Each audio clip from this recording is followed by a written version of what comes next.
በስመ አብ ወወልድ ወመንፈስ ቅዱስ አሐዱ አምላክ አሜን። የተወደዳችሁ የልዑል እግዚአብሔር ቤተሰቦች፣ የእናታችን የቅድስት ድንግል ማርያም የአስራት የቃል ኪዳን ልጆች፣ የመላእክት የሰማዕታት የደናግል የመነኮሳት የቅዱሳን አባቶቻችን እናቶቻችን ወዳጆች በወደደንና ባፈቀረን በልዑል እግዚአብሔር ፍጹም ሰላምታ ሰላም እላችኋለሁ። እንደምን ሰነበታችሁ? እንደምን ዋላችሁ?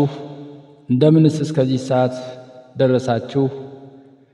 አሜን። ልዑል እግዚአብሔር ይችን ዕለትና ይችን ሰዓት ሳይገባን እንደሚገባን አድርጎ ባርኮ ቀድሶ በያለንበት ሁሉ በሰላም በጤና ጠብቆ ለዚህች ለተቀደሰች ቀን የእመቤታችን የቅድስት ድንግል ማርያም ዓመታዊ ክብረ በዓል ኅዳር ጽዮን ማርያም እንኳን በሰላም በጤና ደረሰን አደረሳችሁ። እግዚአብሔር እንደወደደ እግዚአብሔር እንደፈቀደ ኅዳር 21 ቀን እመቤታችን ቅድስት ድንግል ማርያም የምትነግስበት ቤዛዊተ ዓለም ቅድስት ድንግል ማርያም ክብሯ የሚገንበት ዕለት ነውና ለምን እንደሚከብር እንዲሁም እመቤታችን ቅድስት ድንግል ማርያም ለምን ጽዮን እንደተባለች ታቦተ ጽዮን ወደ ሀገራችን ወደ ኢትዮጵያ እንዴት እንደመጣች እንዲሁም በታቦተ ጽዮንና በእመቤታችን በቅድስት ድንግል ማርያም ያላቸው ግንኙነት ምስጢራዊ ትርጉም ምን እንደሆነ እንደ እግዚአብሔር ፈቃድ እንመለከታለን። የኢትዮጵያ ኦርቶዶክስ ተዋሕዶ ቤተክርስቲያን ከምታከብራቸው የእመቤታችን የቅድስት ድንግል ማርያም በዓላት መካከል አንዱ ኅዳር ጽዮን ነው። የሚከበረውም በዚህች ቀን ኅዳር 21 ቀን ነውና የጥንታዊቷ ኢትዮጵያ ሀገራችን መናገሻ ከተማ በሆነችው በአክሱም ከተማ ውስጥ በምትገኘው ርዕሰ አድባራት ወገዳማት አክሱም ጽዮን ማርያም ቤተክርስቲያን በኢትዮጵያ ኦርቶዶክስ ተዋሕዶ ቤተክርስቲያን ምዕመናት እምነት ተከታዮች ዘንድ ታላቅ ሃይማኖታዊና መንፈሳዊ ሥነ ሥርዓት ይፈጸማል። ስለዚህ ታቦተ ጽዮን በፈቃደ እግዚአብሔር በነቢዩ ሙሴ አማካኝነት ለሰው ልጆች ተሰጣ። እስራኤላውያን ሲባረኩባት፣ መሥዋዕታቸውን ሲያቀርቡባት፣ ከእግዚአብሔር ሲታረቁባት የኖሩባት ጽዮን ናት። ጽዮን ማናት ያልን እንደሆነ በቅዱሳት መጻሕፍት ጽዮን የሚለው ቃል ተደጋግሞ በነቢያቱ የተነገረ ቢሆንም የጽዮንን ትርጉም እንደተነገረበት አውደ ትንቢት እንደተሰበከበት መዋዕለ ትምህርት ምስጢሩ ሊለያይ ይችላል። ሆኖም ጽዮን ማለት አምባ፣ መጠጊያ፣ መሸሸጊያ ማለት እንደሆነ ሊቃውንት ቤተ ክርስቲያን ያስተምራሉ። ልበ አምላክ ቅዱስ ዳዊት የገዛ ልጁ አቤሴሎም ሊገለው በተነሳ ጊዜ ከሞት ያመለጠው የጽዮንን ተራራ አምባና መሸሸጊያ በማድረግ ነው። ለጊዜው ቅዱስ ዳዊት የጽዮንን ተራራ መከታ በማድረግ ከሞት ሊድን ችሏል። ለፍጻሜው ግን ፍጥረት ሁሉ አማናዊ ጽዮን በተባለች በእመቤታችን በቅድስት ድንግል ማርያም አምባና መጠጊያነት ከሞት ወደ ሕይወት ተሸጋግሯልና እርሷ እውነተኛ መሸሸጊያና መከታ ሆናለች። በመጽሐፍ ቅዱስ ውስጥ ጽዮን የሚለው ቃል እንደ አራት ነገሮች ተጠቅሞበታል። አንደኛ በኢየሩሳሌም የሚገኘው የጽዮን ተራራ ዳዊትም አምባይቱን ጽዮን ያዘ፣ እርሷም የዳዊት ከተማ ናት በማለት በሁለተኛ ሳሙኤል እንደተጻፈ ጽዮን ተራራ ብሎ ይጠቅሰዋል። በሁለተኛ ደረጃ ሕዝበ እስራኤልን በጽዮን ስም ይጠራዋል። በዚህ በመዝሙረ ዳዊት ላይ አንተ ተነስ ጽዮንንም ይቅር በላት የምሕረቷ ጊዜ ነውና ዘመኗም ደርሷል ሲል ሕዝበ እስራኤልን ጽዮን ብሎ ጠቅሷል። በሦስተኛ ደረጃ መንግሥተ ሰማያትን ጽዮን ብሎ ይጠራታል። በዕብራውያን ምዕራፍ 12 ላይ ወደ ጽዮን ተራራና ወደ ሕያው የእግዚአብሔር ከተማ ወደ ሰማያዊቱም ኢየሩሳሌም ብሎ መንግሥተ ሰማያትን ጽዮን ብሎ አስቀምጧታል። አራተኛውና መጨረሻው እመቤታችን ቅድስት ድንግል ማርያምን ጽዮን ብሏታል። በመዝሙረ ዳዊት ሰው ሁሉ እናታችን ጽዮን ይላታል፣ በውስጧም ሰው ተወለደ ብሎ እመቤታችን ቅድስት ድንግል ማርያምን ጽዮን ብሎ አስቀምጧታል።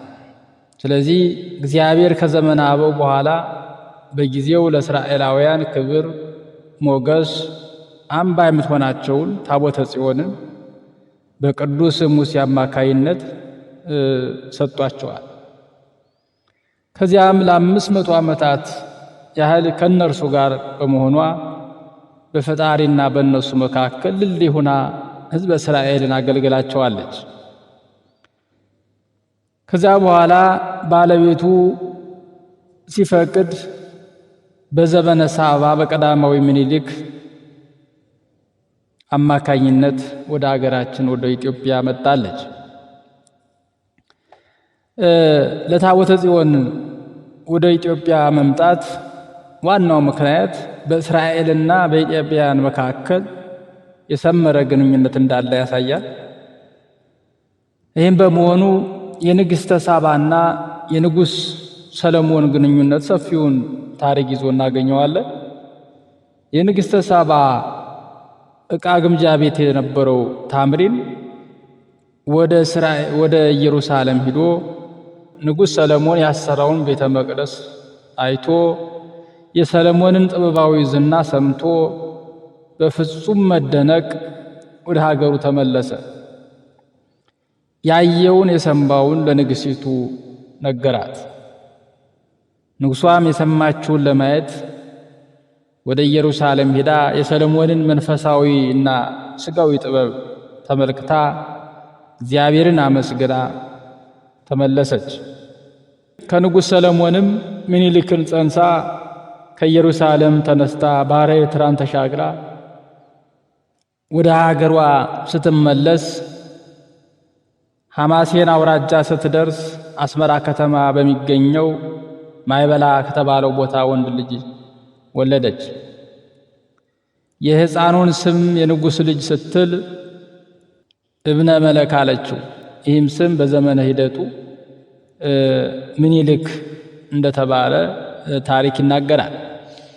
ምኒልክ ተወልዶ በአእምሮ እያደገ ሲሄድ አባቴ ማን ነው፣ አድራሻውስ ወዴት ነው ብሎ መጠየቁ አይቀርምና እናቱም ጥያቄ ሲበዛባት በ22 ዓመቱ ወደ ኢየሩሳሌም ላከችው።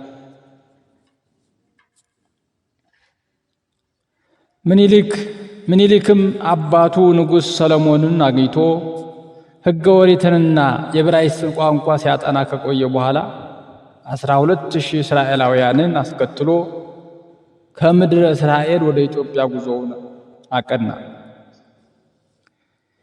ከቀዳማዊ ምኒልክ ጋር ለጉዞ የተነሱ ዕብራውያን ከቤተሰቦቻቸው መለየታቸው ሳያሳዝናቸው ከታቦተ ጽዮን መለየታቸው እጅግ ከበዳቸውና ወዲያው በፈቃደ እግዚአብሔር ታቦተ ጽዮንን ከመንበሩ አንስተው በሊቀ መልአኩ በቅዱስ ሚካኤል መሪነት ወደ ኢትዮጵያ ገቡ። ቀዳማዊ ምኒልክና እስራኤላውያን ታቦተ ጽዮንን ይዘው አክሱም የደረሱ በዚህች ቀን ኅዳር 21 ቀን ነው። ንግሥተ ሳባም የታቦተ ጽዮንን ወደ ኢትዮጵያ መምጣት በጣም ስላስደሰታት በክብር ተቀብላቸዋለች። በአክሱም ከተማ መካከል ደብረ ማክዳ የምትባል ዛሬ ቤተ ጊዮርጊስ ከሚባለው ላይ ደብተራ ኦሪት ሰርተው አስቀመጧት። አክሱም ጽዮን ማርያም በኢትዮጵያ ውስጥ የሚገኙ አብያተ ክርስቲያናት ሁሉ መሰረታቸው ስትሆን ከተማዋም የኢትዮጵያ ስልጣኔ መነሻ የሆነች በሕገ ልቦና የጸናች ሕገ ኦሪትን የፈጸመች በሕገ ወንጌል ያመነች ናት። ስለዚህ ኅዳር 21 ቀን ኅዳር ጽዮንን ወይም ጽዮን ማርያም የእመቤታችን የቅድስት ድንግል ማርያም ዓመታዊ በዓል ነው ብለን በተለየ መልኩ የምናከብርባቸው ብዙ ምክንያቶች ቢኖሩም ጥቂቶቹን እንመልከት። አንደኛ ታቦተ ጽዮን ኅዳር 21 ቀን የምትነግስበት አንደኛው ምክንያት ታቦተ ጽዮን ለሊቀ ነቢያት ቅዱስ ሙሴ መሰጠቷን በማሰብ ነው። ሁለተኛ ታቦተ ጽዮን በምርኮ በሄደችበት በሀገረ ፍልስጤም ዳጎን የተባለ የአሕዛብን ጣዖት አድቅቃ ሰባብራ በድል የተመለሰችበት ዕለትን በማሰብ ይህንን በዓል እናከብራለን። በሦስተኛ ደረጃ በዘመነ ልበ አምላክ ቅዱስ ዳዊት በአቢናዳብ ሰረገላ ሆና ከአቢዳራ ቤት ስትመጣ ንጉሥ በታላቅ ሐሴት በፊቷ እየዘመረ እያገለገለ ምድራዊ ክብሩን እስኪረሳ ድረስ ለታቦተ አምላክ የተቀኘላትን የዘመረላትን በማሰብ ነው። አራተኛ ታቦተ ጽዮንን ንጉሥ ሰለሞን ወደ ሠራላት ቤተ መቅደስ በክብር የገባችበት ቀንን በማሰብ በመዘከር ይህንን በዓል በታላቅ ድምቀት እናከብረዋለን። አምስተኛ የቀደሙ ነቢያት ስለ እመቤታችን ስለ ቅድስት ድንግል ማርያም ያዩትን ራእይ የተነበዩትን ትንቢት በማሰብ እናከብረዋለን። ለምሳሌ ዘካርያስ በተቃውሞ ወርቅ ምሳሌ ራእይ ያየበት፣ ነቢዩ ሕዝቅኤል በተቆለፈች ቤተ መቅደስ ያየበትን፣ ዕዝራ በቅድስት ሀገር ምሳሌ ራእይ ያየበትን ዕለት በማሰብ ይህንን በዓል እናከብራለን። ስድስተኛ ቀዳማዊ ምኒልክ ከ12ቱ ነገደ እስራኤል የበኩር ልጅ ጋር ሊቀ ካህናቱን አዛርያስንና ታቦተ ጽዮንን ይዞ አክሱም የደረሰበትን ዕለት በዚህ ቀን በማሰብ ይህንን በዓል በታላቅ ድምቀት እናከብራለን። ሰባተኛ በዘመነ አጼ ባዜን በ4 ዓመተ ምህረት አካባቢ አማናዊት ጽዮን ድንግል ማርያም ወደ አክሱም ጽዮን በስደት መጣ ገብታለችና በዚያም ጊዜ ሁለቱ ጽዮኖች ሲገናኙ ታላቅ ብርሃን አክሱም ወጧታልና ይህንን በዓልም እናስብበታለን።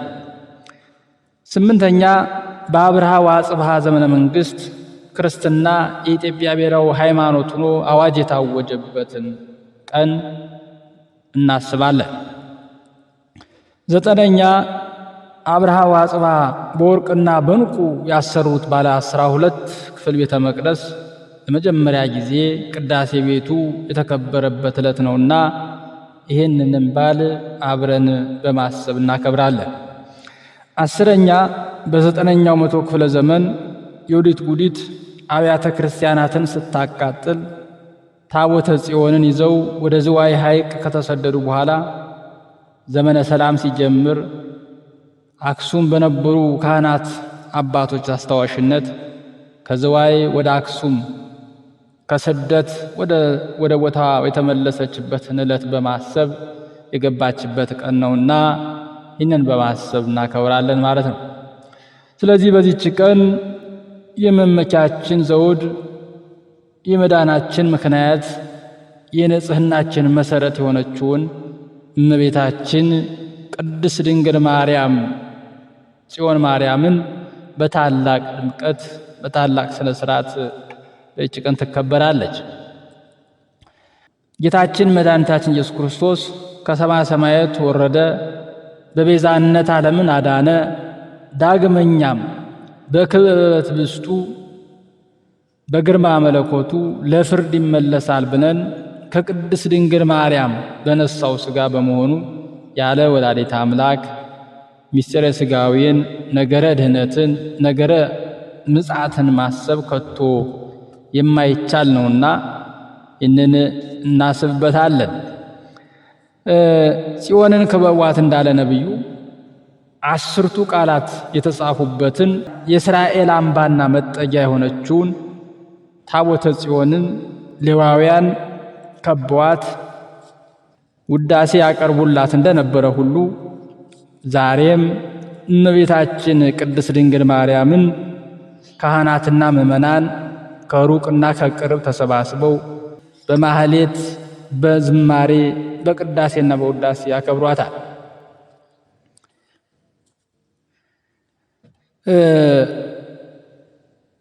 ስለዚህ በእመቤታችን በቅድስት ድንግል ማርያምና በቃል ኪዳኑ ታቦት መካከል ትልቅ የሆነ ምስጢራዊ ትምህርት እንዳለ ሊቃውንት ቤተክርስቲያን ያስተምራሉ።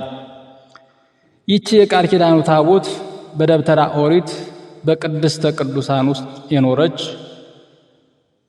የዮርዳኖስን ባህር የከፈለች ቅጥረ ኢያሪኮን ያፈረሰች ዳጎን የተባለ የፍልስጤማውያንን ጣዖት የቆራረጠች እንዲሁም በድፍረት ሊነካ የሞከረውን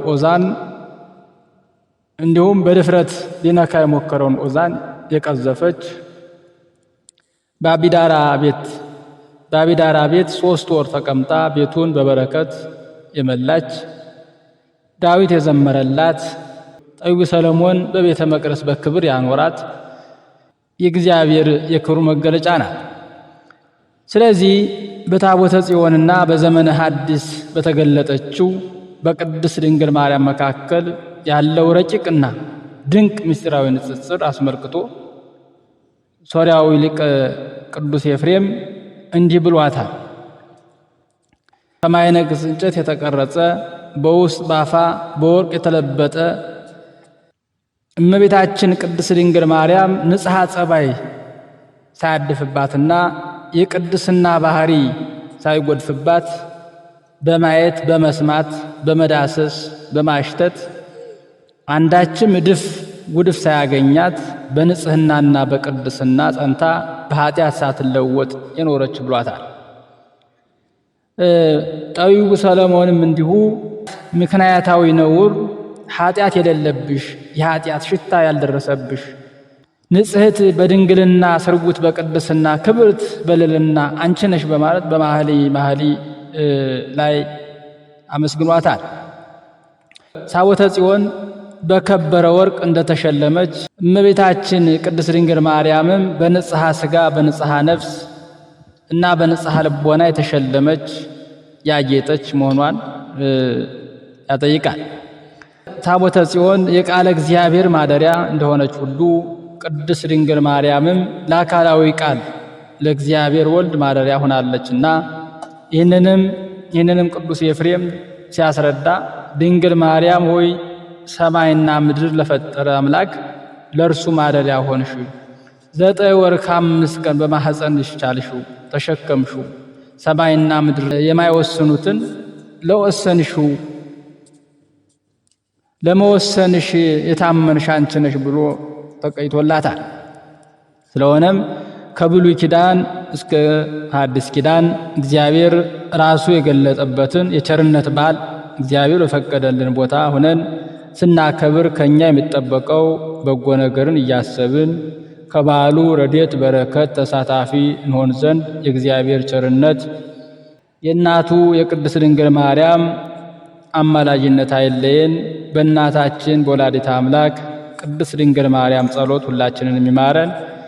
ወስብሐት ለእግዚአብሔር ወለወላዲቱ ድንግል ወለመስቀሉ ክቡር አሜን። ይቆየን።